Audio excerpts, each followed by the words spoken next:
salaamaaleykum nuyu nañ leen ziar leen ce faux type là cet énergumène ce vaurien Lat Diop man dama ne woon sax jarul ma koy tontu quoi mais xam nga seytaane waxul dëgg waaye yàq na xel gis nga moom jëmm ji ni mu toll noonu la nekkee une tête vide maanaam zéro xam-xam waaye heureusement ba Sénégalais yi doyal nañ ci yéen dañ leen a vomir parce que mérité wu leen yéen pour jiite réew parce que yow ni ngay xalaatee xale bu am 15 ans sax nekk collège ruus na jomb na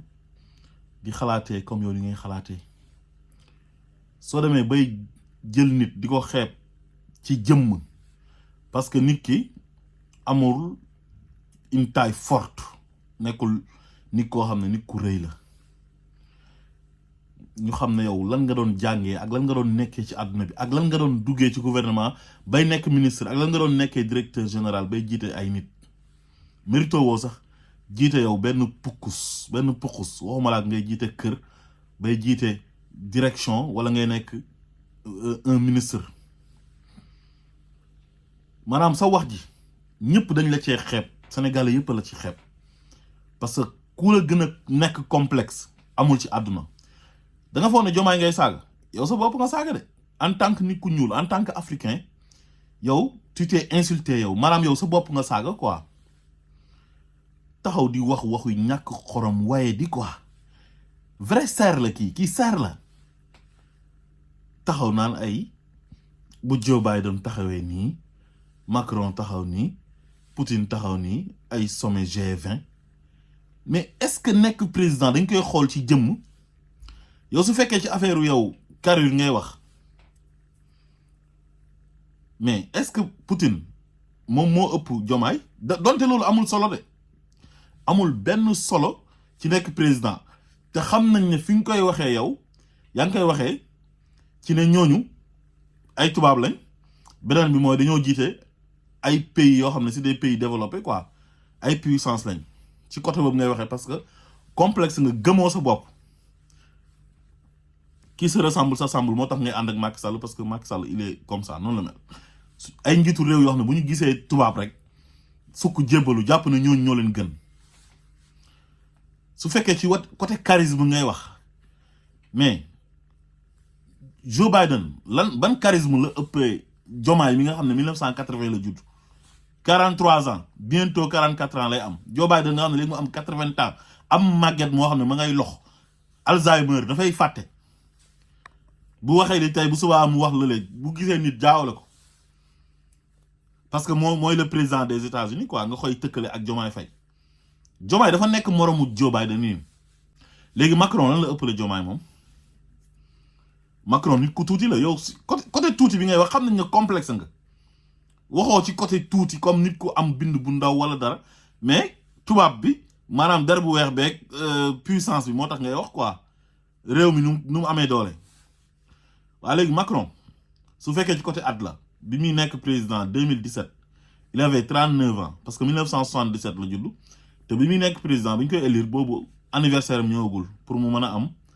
40 ans il avait 39 ans nekk président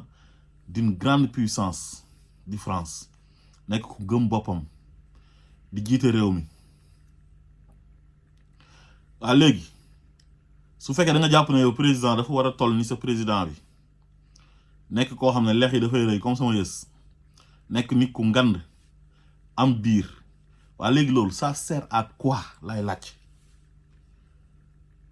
mais su fekkee affaire u taar la tamit rafet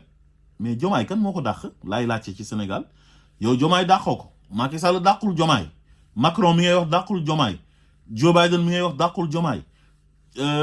Poutine dàqul Diomaye nekk jeune nekk xale bu rafet am ay face yu nice man sax moo ma dàqale ay face nekk un intellectuel de haut niveau nekk un fonctionnaire de haut niveau génnee ci une école de prestige une école prestigieuse muy ENA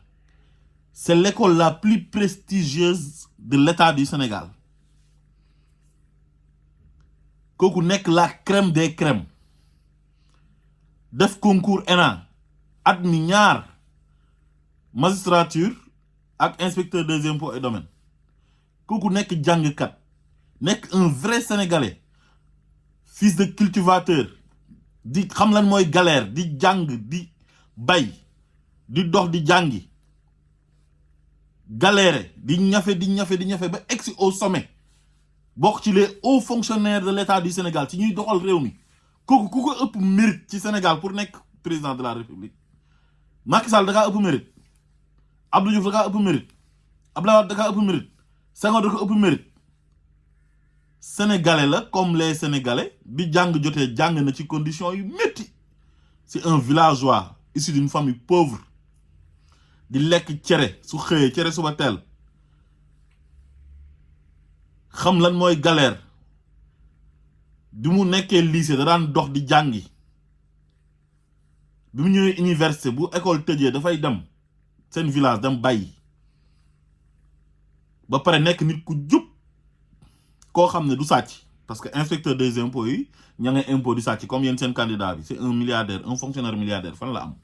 mënta nekk mënul nekk États-Unis mënul nekk France mënul nekk Australie mënul nekk fenn fonctionnaire mënoo nekk milliardaire loolu mënta ne milliard dañ koy liggéey da ngay nekk benn commerçant buy def import export wala nga yore ay entreprise di def sa ay business wala nga nekk agriculteur wala nga nekk koo xam ne xamee nañ la business bu jub boo xam ne mën na la indil ay milliards comme ay ñoom Serigne boobu tey kenn du laajte seen milliards yi fan la jógee maanaam Lat Diop yow lu ma la bëgg a wax dama koy xeeb yow Diomaye mi ngay xas sax yow ci ay affaire de ay charisme ay affaire de carrure yow Diomaye yow si sa bopp yow en personne yow Diomaye moo la gën a nekk ku naturel Diomaye naturellement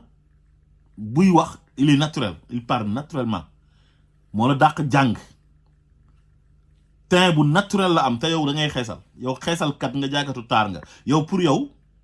être ministre wala être dans un gouvernement da ngaa war a takk ay lunettes pour yéen lunette mooy si la ñuy xàmmee intellectuel quoi lunette ordonnance la bu lay docteur di bindal quoi thérapie la war a nekk quoi pour nga mën a gis correctement su fekkee lunette de soleil la pour mu protéger la ci jant bi ba pare da ngay xeesal yow ku la gis xam ne da ngay xeesal ba pare tu es vulgaire yow saaga nga fi nday Ousmane Sonko yow Ousmane Sonko ak Diomaye ci boppam nga war a bàyyi nga am jom dajale nga ay jeunes Guédiawaye naan leen bu leen jox réew mi ay aventurier parce que xam nga ne waa Pastef fii ñoom ñooy favori moo tax parce que yeneen candidats yi tuddoo leen de te candidats yi 19 lañ bëri nañ tàppet gi ngeen tàppet Pastef ak ñaawteef yi ngeen fi jot a def ay malversation moo tax ngeen jëfuur di wax ay wax yoo xamante ni wax yu doyee di la wax yoo xam dañ leen ciy xeeb jeunes yi nan lañ la def nga dajale leen wax ba fon yaa ci nekk di xaste yow joxe woo programme fexe woo présenté nit ñi sa candidat wane ne bu ñëwee lii lay indi laa lay indi joxe sa programme candidat indi ay argument teg ah lu dul nekk fa di xaste naan ay bu leen jël réew mi di ko jox ay aventurier ay ngañ booy demba yi ngañ ak xam naa Sonko mooy Diomaye bi Diomaye mooy Sonko bi moo la naqari li yàlla may Sonko ak lu mu may Diomaye yéen mënu leen kaa am zalika fadlullah yuti man yasha wallahu zul fadlul azim innal fadla bi yadillah yuti man yasha ngëneel ci loxo yàlla la nekk mooy xool ku ko neex mu jox ko su ngeen bëggee noppul da ngeen di nangu lu yàlla di dogal mais nekk fi di xaste mais bi nga dajalee xale yi xaste wax ba sonn xale yi dañoo jóg naa la ñun Sonko rek la ñuy topp loo ci mënoo ci dara sénégalais yi Ousmane Sonko lañ bëgg te gis nga bés bu sénégalais yi joxee réew mi waa Pastef wallahi di ngeen xam ne yéen du ngeen dara parce que yéen ni ngeen di xalaatee état d'esprit bu ngeen am ak mentalité bi ngeen am nit ñi dépassé nañ loolu ay nekk président ay taar rek maanaam nga nit boo nekkee handicapé sax toog ci pousse laa la wax buñ la joxee réew nga doxal ko te président du benn nit rek moom mooy doxal président cabinet lay am ay borom xam-xam yu ko war moom dafay nekk coordinateur rek kon daal yow seer nga dof nga te ku la gis day xam ne doo nit mérito woo nekk dara wane nga sa bopp te Sénégalais yi xeebee nañ la ci te dinañ la wan ne xeeb nañ la ci parce que dinañ wotal Diomaye Faye au soir du 24 mars incha allah Diomaye Faye dina nekk 5e président de la République ànd ak le président Ousmane Sonko ñu soppi réew mi asalaamaaleykum wa rahmatullah